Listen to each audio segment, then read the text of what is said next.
অবশেষে চাপে পড়ে নড়ে চড়ে বসল পাকিস্তান। করাচির মাঠে উঠল ভারতীয় পতাকা। চ্যাম্পিয়ন্স ট্রফি 2025 আয়োজক দেশ পাকিস্তান। নিয়ম অনুযায়ী টুর্নামেন্টে অংশগ্রহণকারী 8টি দলের পতাকা থাকার কথা তাদের মাঠে, কিন্তু পাকিস্তানের কোনো মাঠে ভারতীয় পতাকা দেখতে না পাওয়ায় তৈরি হয়েছিল মহাবিতর্ক। চারিদিকে সমালোচিত হয়েছিল পাকিস্তান। সেই বিতর্কের অবসান ঘটিয়ে অবশেষে করাচির মাঠে উঠতে দেখা গেল ভারতীয় পতাকা। বাকি অংশগ্রহণকারী 7টি দেশের সঙ্গে রয়েছে ভারতীয় পতাকা। গত সোমবার একটি ভিডিও চারিদিকে ছড়িয়ে পড়েছিল। সেই ভিডিওতে দেখা গিয়েছিল লাহোরের করাচি স্টেডিয়ামে বাকি সব দেশের পতাকা থাকলেও নেই কোনো ভারতীয় পতাকা। তা নিয়ে শুরু হয়েছিল অনেক বিতর্ক।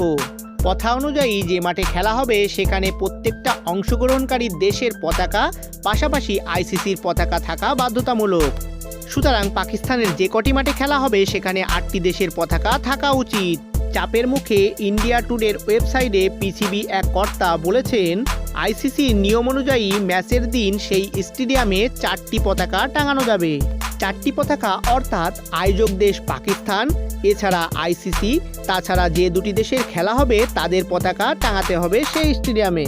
তবে তাদের এই ভিডিওর সাথে কোনো মিল খুঁজে পাওয়া যাচ্ছে না সমাজ মাধ্যমে ছড়িয়ে পড়া সেই ভিডিওর। সেখানে দেখা যাচ্ছে ভারত ছাড়া আর যে 7টি দেশ অংশগ্রহণকারী তাদের সবার পতাকা ছিল সেখানে।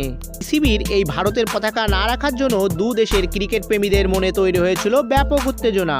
তবে এবার ভারতের পতাকা দেখা যাওয়ায় দু দেশের মধ্যে যে উত্তেজনা তৈরি হয়েছিল সেটা অনেকটাই কমবে বলে মনে করছেন বিশেষজ্ঞরা।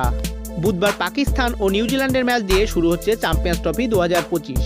পরদিনই বৃহস্পতিবার ভারত তাদের প্রথম ম্যাচ খেলতে নামছে তাদের প্রতিপক্ষ বাংলাদেশ।